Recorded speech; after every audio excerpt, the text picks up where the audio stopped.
अस्सलाम वालेकुम। उम्मीद करता हूँ कि आप सब खैरियत से होंगे। मैंने परसों एक ग्रुप में पोस्ट डाली थी न्यूबी डिज़ाइन गाइड के हवाले से।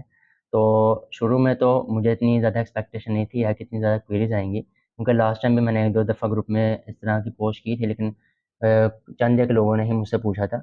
लेकिन जैसे क्वेरीज़ ज़्यादा इंक्रीज़ होना शुरू हुई, तो फिर मैंने सोचा कि क्यों ना एक फॉर्म ही जनरेट कर लिया जाए, ताकि जितने भी मैक्सिमम जो लोग हैं, जो इसमें एंट्री कर रहे हैं, उन सब की प्रॉब्लम्स को एक दफ़ा में ही एड्रेस किया जाए। और उन सब प्रॉब्लम्स का एक ही दफ़ा मैं वीडियो में ही सॉल्यूशन आपको प्रोवाइड कर दूँ, क्योंकि मेरे लिए पॉसिबल नहीं होता कि सेपरेटली किसी को वन बाय वन गाइड करना, क्योंकि मेरे पास काफ़ी लिमिटेड टाइम होता है मेरी जॉब की वजह से और बाकी काम की वजह से। तो मैंने एक प्रेज़ेंटेशन तैयार की है, तो ये मैं आपको जल्दी से अब कंप्यूटर स्क्रीन पे ले जाता हूँ, टाइम वेस्ट किए बगैर। तो आपको मैं फिर वहाँ पर सारा स्टेप बाय स्टेप गाइड करता हूँ कि आपने किन-किन स्टेप्स को फ़ॉलो करना है और किन चीज़ों से आपने अवॉइड करना है, ताकि आप मज़ीद फ्रीलांस प्रोजेक्ट को हासिल कर सकें। तो ये सारे रिस्पॉन्सेज़ थे जो मैंने कलेक्ट किए अपने जो मैंने आपको फॉर्म दिया था, या उस फॉर्म्स में जितने लोगों ने फिल किए थे उन सब के प्रॉब्लम्स थी। और मोस्टली लोगों ने यही कहा हुआ है कि उनको क्लाइंट नहीं मिल रहे, या फिर उनको अगर क्लाइंट मिलते भी हैं तो लो बजट मिलते हैं, उनको ऑर्डर्स नहीं आते फाइवर वगैरह पर, और जो उनके पास क्लाइंट होते हैं वो लॉन्ग टर्म चलते नहीं हैं। तो इन सब प्रॉब्लम्स का हम आज डिस्कस करेंगे। स्टेप बाय स्टेप हम इन चीज़ों के ऊपर बात करने वाले हैं। तो अगर हम सॉल्यूशन की तरफ आएँ, तो सॉल्यूशन से पहले मैं आपको एक बता दूँ, माइंडसेट। जो आप लोग होते हैं, आप लोगों का 2 माइंडसेट होते हैं। पहला कि यार आपको प्रोजेक्ट मिल जाए, और दूसरा आपको कुछ वहाँ से अर्निंग आना शुरू हो जाए। और मोस्ट ऑफ द टाइम जो स्टूडेंट्स हैं वो गलती ये कर रहे होते हैं, मिस्टेक ये कर रहे होते हैं, वो क्वांटिटी पे फ़ोकस कर रहे होते हैं, वो क्वालिटी पे फ़ोकस नहीं कर रहे होते, ठीक है? और जब तक आप क्वालिटी पे फ़ोकस नहीं करेंगे तो तब तक कोई भी पर्सन आपके साथ लॉन्ग टर्म चलने को तैयार नहीं होगा। कोई भी पर्सन होगा, कोई भी क्लाइंट होगा, आप उसको लूज़ कर देंगे। तो क्वांटिटी से ज़्यादा बेहतर है कि आप क्वालिटी पे फ़ोकस करें, ठीक है? उसके बाद हम आ जाते हैं अपने रोड मैप की तरफ। तो अब स्टेप 1 में देख लेते हैं कि स्टेप 1 में हमारे पास क्या है। स्टेप 1 में हमारे पास जो है कि सबसे पहले आपने जो है, अगर आपके पास पोर्टफ़ोलियो नहीं है, आपके पास वर्क एक्सपीरियंस नहीं है, तो आप फेक डिज़ाइन पोर्टफ़ोलियोज़ बना सकते हैं। और वो आप कैसे बना सकते हैं, वो भी मैं आपको बताता हूँ कि कुछ ऐसी वेबसाइट्स हैं जहाँ से आपको फेक डिस्क्रिप्शन मिल जाती है, लेकिन वो ऑलमोस्ट रियल डिस्क्रिप्शन लग रही होती है, तो वहाँ से आप अपने फेक प्रोजेक्ट्स बना सकते हैं। तो मोस्ट ऑफ द टाइम जो न्यू डिज़ाइनर्स होते हैं, उनके पास पोर्टफ़ोलियो नहीं होता, और वो अपने पोर्टफ़ोलियो बनाने के लिए लोगों को कम पे में भी काम करके दे रहे होते हैं, और जिसकी वजह से मार्केट बहुत ज़्यादा ख़राब होती है। और फिर जिसकी यही वजह है जिसकी वजह से आज लोगों को कम वेजेज़ में काम करना पड़ रहा होता है, और एक्स्ट्रा काम करना पड़ रहा होता है। यही वजह है कि जब आप शुरू में उनको लो वेज में काम करके देते हैं ना, तो उनकी एक्सपेक्टेशन शुरू में बाद में भी यही होती है कि आप बाद में भी उनको कम प्राइस में ही काम करके दें। तो अगर आप शुरू में ही, अगर आपके पास आपको कुछ काम दिखाना ही है, तो आप खुद के लिए कुछ काम करें, किसी को फ्री ऑफ कॉस्ट बिल्कुल भी काम करके ना दें। बेशक आप अभी लर्निंग फेज़ में हैं, लेकिन आप ये बिल्कुल भी ना करें, इससे आप मार्केट ख़राब करते हैं, और अल्टीमेटली इससे नुकसान सिर्फ़ आपका नहीं, बाकी सब लोगों का भी होता है जो मार्केट में बैठे हुए हैं, ठीक है? अब कौन-सी ऐसी वेबसाइट है जिनके ऊपर हम जाके फेक डिस्क्रिप्शंस ले सकते हैं, और वहाँ से हम अपनी जो है एक डिज़ाइन का जो जर्नी है वो स्टार्ट कर सकते हैं। तो हमारे पास यहाँ पर 4 वेबसाइट हैं। सबसे पहले हमारे पास fakeLight.com है, उसके बाद ब्रीफअप है, उसके बाद है goodbrief.io, और उसके अलावा यहाँ एक डिज़ाइन कॉन्टेस्ट एक वेबसाइट है। अगर आप शुरू में पार्टिसिपेट करके कुछ अर्निंग करना चाहते हैं ऑनलाइन, तो ये जो लास्ट में वेबसाइट है designcontest.com, यहाँ पर आप जाके डिफरेंट डिज़ाइन चैलेंजेस होते हैं, आप उसमें उनमें पार्टिसिपेट कर सकते हैं, और अगर आप विन करते हैं तो आपको जो है विनिंग की आपको प्राइज़ भी मिलती है। इसके अलावा आप यहाँ पर डिज़ाइन कॉन्टेस्ट पे आप अपना पोर्टफोलियो भी शेयर कर सकते हैं, पब्लिश कर सकते हैं। तो ये 4 वेबसाइट हैं, इनका लिंक भी मैं आपको नीचे वीडियो के डिस्क्रिप्शन में ऐड कर दूँगा, जितने भी लिंक्स हुए इस वीडियो में, ताकि आपको बेनिफिट हो, आप इनको आसानी से एक्सेस कर सकें। स्टेप 2, जब आपने एक स्टेप 1 कंप्लीट कर लिया, आपने डिज़ाइन आपने क्रिएट कर लिया फेक जो ब्रीफ है उसके ऊपर, दूसरा स्टेप आता है पोर्टफोलियो। अगर आपने फर्स्ट 2 स्टेप मिस कर दिए ना, तो आपके बाकी जितने भी स्टेप्स हैं ना वो सारे किसी भी काम के नहीं है। ठीक है, पहले आपने एक अच्छा सा डिज़ाइन बना लिया फेक ब्रीफ के ऊपर। उसके बाद आपने अपने डिज़ाइन को, जो भी आपने काम किया है उसको आपने प्रेजेंटेबल बनाना है, प्रेजेंट करना है, उसका आपने पोर्टफोलियो बनाना है। और पोर्टफोलियो के लिए आप हाई क्वालिटी मॉकअप्स यूज़ कर सकते हैं। ठीक है, मेरे पास काफ़ी मॉकअप्स अवेलेबल हैं। अगर आप में से किसी को कोई मॉकअप चाहिए हुआ तो आप मुझसे कॉन्टैक्ट कर सकते हैं। तो मैं आपको एक ड्राइव में अपलोड करके आपके साथ वो सारे मॉकअप्स शेयर कर दूंगा। ठीक है, हाई क्वालिटी मॉकअप्स आपने यूज़ करने हैं। अपना जो पोर्टफोलियो है उसको बहुत आउटस्टैंडिंग बनाना है, क्योंकि जो क्लाइंट है ना वो आपके पास आपका पोर्टफोलियो देखकर ही आता है। वो आपकी बातें सुन के नहीं आता, वो आपकी बातें सुन के आपको ऑर्डर नहीं देगा। उसने आपको यही देखना कि आप पहले क्या काम करते थे। तो इसके लिए ज़रूरी है कि आप अपना एक अच्छा पोर्टफोलियो क्रिएट करें। और पोर्टफोलियो क्रिएट करने के बाद जब आपने पोर्टफोलियो क्रिएट कर लेना तो आपने इसको बिहेंस पर अपलोड करना है। इसके अलावा आप डिज़ाइन कॉन्टेस्ट के ऊपर भी अपलोड कर सकते हो, ड्रिबल के ऊपर भी अपलोड कर सकते हो। अपना जो पोर्टफोलियो है उसको पब्लिश करना है आपने किसी वेबसाइट के ऊपर। उसके बाद हम स्टेप 3 में आ जाते हैं, define prices of your services. अब जो भी आप सर्विसेज प्रोवाइड कर रहे हैं, जो भी आपने अपने किसी क्लाइंट को सर्विसेज प्रोवाइड करनी है, तो उसके लिए ज़रूरी है कि आप अपनी सर्विसेज के साथ अपनी प्राइजेस भी पहले डिफाइन करें। कि फॉर एग्जांपल अगर आप सोशल मीडिया पोस्ट डिज़ाइन बनाकर देते हैं, तो सोशल मीडिया पोस्ट डिज़ाइन की पर पोस्ट की क्या कॉस्ट होगी। मतलब क्लाइंट कहता है यार मेरा बजट इतना है, तो आपने उसके बजट के हिसाब से अपनी चीज़ की, अपने डिज़ाइन की प्राइस बिल्कुल भी नहीं रखनी, क्योंकि इस तरह आप अपने साथ नाइंसाफ़ी करेंगे। और जो पर्सन खुद के साथ लॉयल नहीं ना होता वो किसी के साथ लॉयल भी नहीं हो सकता। तो सबसे पहले खुद के साथ लॉयल हो और अपनी जो प्राइजेज़ हैं वो रखें जो आपको लगता है कि होनी चाहिए। आपने ये माइंड में बिल्कुल भी नहीं रखना कि अभी आप न्यू हैं डिज़ाइन में तो आप कम वेज में काम करें। वही अगेन बात कि आपने कम पे में काम नहीं करना, आपने उसकी एग्ज़ैक्ट प्राइस जो आपने डिफ़ाइन करनी है। फॉर एग्ज़ाम्पल मैं कहता हूँ एक पोस्ट की आप कह लो कि मैंने 1000 रुपीज़ चार्ज करना है, तो आपने 1000 से 800 या 900 पे बिल्कुल भी नहीं आना। अगर वो क्लाइंट जाता है तो जाए, किसी और से काम करवाए, क्योंकि आप अपना टाइम आपने अपना स्पेंड करना है उस प्रोजेक्ट के ऊपर। तो आप ये बिल्कुल भी इसके ऊपर कंप्रोमाइज़ नहीं कर सकते। तो आपकी जो प्राइसेज़ हैं आपने पहले से डिफ़ाइन करनी है कि आप लोगो डिज़ाइन कर रहे हो तो लोगो डिज़ाइन आप कितने का करके दोगे। अगर आप सोशल मीडिया पोस्ट डिज़ाइन करके दे रहे हो तो सोशल मीडिया पोस्ट डिज़ाइन आप कितने प्राइस में आप करके दोगे। जब आपने प्राइसेज़ डिफ़ाइन कर लेनी है उसके बाद आपने उनके पैकेजेज़ बनाने हैं। ठीक है? फॉर एग्ज़ाम्पल अगर आप कहते हो कि आप सोशल मीडिया पोस्ट डिज़ाइन का काम करके दोगे, तो आप उनको कहो हम आपको वीकली पोस्ट देंगे। वीकली पोस्ट में 7 पोस्ट होगी, उसके ये चार्जेज़ होंगे। ठीक है? अगर मंथली आप करवाते हो तो ये चार्जेज़ होंगे। अगर आप 6 मंथ का कॉन्ट्रैक्ट करते हो या 1 ईयर का कॉन्ट्रैक्ट करते हो, तो इस तरह से भी आप अपने पैकेजेज़ बना सकते हो। इस तरह क्लाइंट्स के पास मल्टीपल जब ऑप्शंस होंगी तो उनमें से वो कोई एक लाज़मी सिलेक्ट कर लेता है। उसके अलावा आपके पास आता है 30% एडवांस पेमेंट।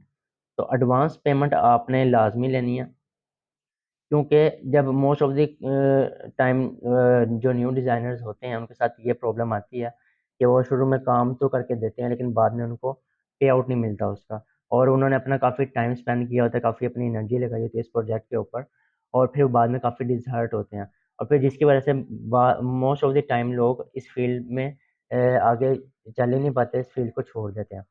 तो इस चीज़ से बचने के लिए आपने 30% एडवांस लेना है। आपने क्लाइंट को क्लियरली बता देना है कि भई हमारे ये टर्म्स एंड कंडीशंस हैं, इसके बगैर हम आपके साथ काम स्टार्ट नहीं कर सकते। 30% पेमेंट किए बगैर, ठीक है? अब उसके बाद आ जाते हैं स्टेप 5 की तरफ।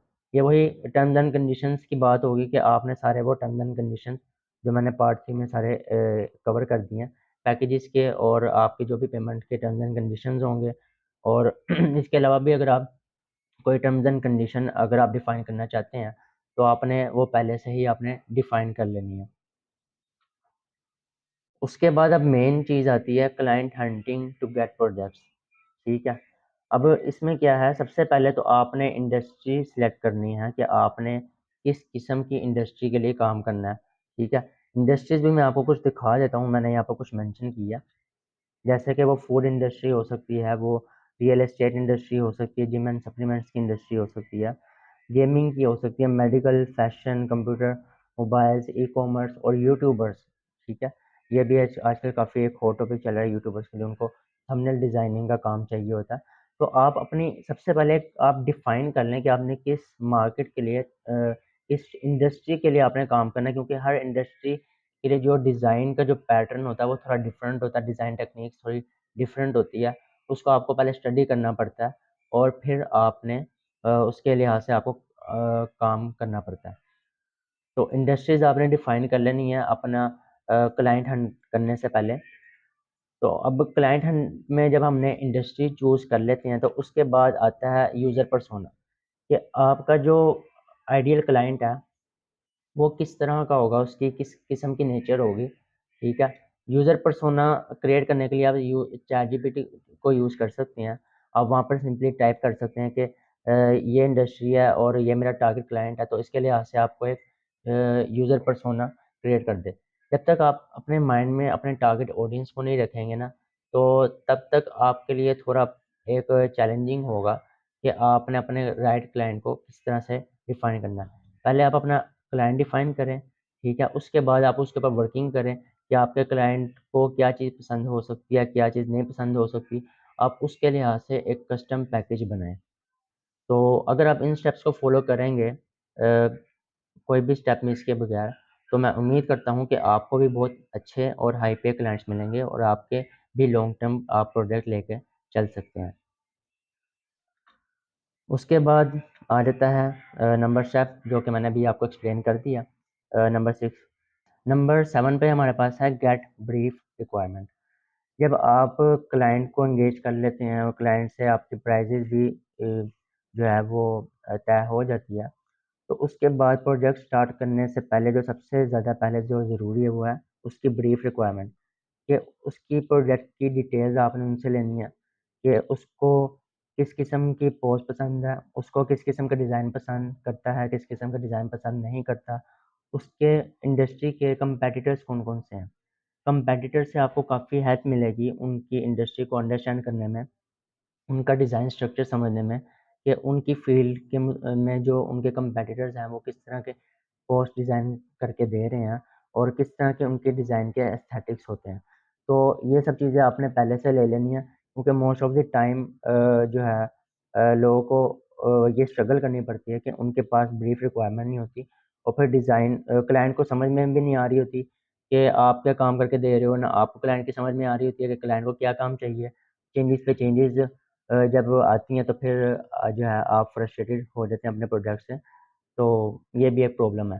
तो इस चीज़ से बचने के लिए आपने सबसे पहले अपनी जितनी भी डिटेल रिक्वायरमेंट जो आपको चाहिए, उसका वो लोगो हो सकता है, वो ब्रांडिंग के कलर्स हो सकते हैं, वो उनका कोई डिज़ाइन लेआउट जो अगर पहले से चल रहा है, तो वो आप उनसे पूछ सकते हैं। अगर वो कुछ डिफ़रेंट करना चाहते हैं, तो वो भी आप उनसे क्लियरली पूछ सकते हैं कि वो आपको आपसे क्लाइंट की क्या एक्सपेक्टेशंस हैं और क्लाइंट किस तरह का काम आपसे चाहता है। आपने तमाम ये डिस्क्रिप्शंस आपने पहले उनसे ले लेनी है, प्रोजेक्ट स्टार्ट करने से पहले। उसके बाद हम चलते हैं नंबर 8 पर, प्रोजेक्ट डिलीवरी। जब आपने सारी इन्फॉर्मेशन ले लेनी है, उसके बाद जब आपने काम स्टार्ट करना है और फिर काम स्टार्ट करने के बाद जब आपने प्रोजेक्ट डिलीवर करना है, तो आपने उसको अच्छी तरह प्रेज़ेंटेबल फ़ॉर्म में आपने उसको डिलीवर करना है। अगर आप कोई लोगो डिज़ाइन करके देते हैं, तो आपने लोगो को एक मॉकअप में लगाकर आपने उसको प्रेज़ेंट करना है। अगर आप कोई विज़िटिंग कार्ड बनाते हैं, कोई फ्लायर बनाते हैं, तो आपने उसके लिए भी आपने मॉकअप यूज़ करने हैं, उसको डिलीवर करने के लिए। सम टाइम जो होता है क्लाइंट को वो चीज़ मॉकअप के बगैर समझ में नहीं आ रही होती, जो कि उसको मॉकअप में देकर ज़्यादा अच्छी लग रही होती है। उसके बाद आ जाता है स्टेप नंबर 9, कि जब आपने प्रोजेक्ट डिलीवर कर देना है, जब आपका क्लाइंट आपसे प्रोजेक्ट को एक्सेप्ट कर लेता है, तो आपने उससे किसी सोशल प्लेटफ़ॉर्म पर आपने उसका अपना फ़ीडबैक लाज़मी लेना है। इससे फ़ायदा ये होगा कि आप मज़ीद अपने क्लाइंट्स को हंट करने में इससे आपको आसानी होगी कि आप उनको दिखा सकते हो अपना सोशल प्रूफ़ के मैंने पहले जो काम किया था, तो उसके मेरे ये रिव्यूज़ थे, ये रिमार्क्स थे।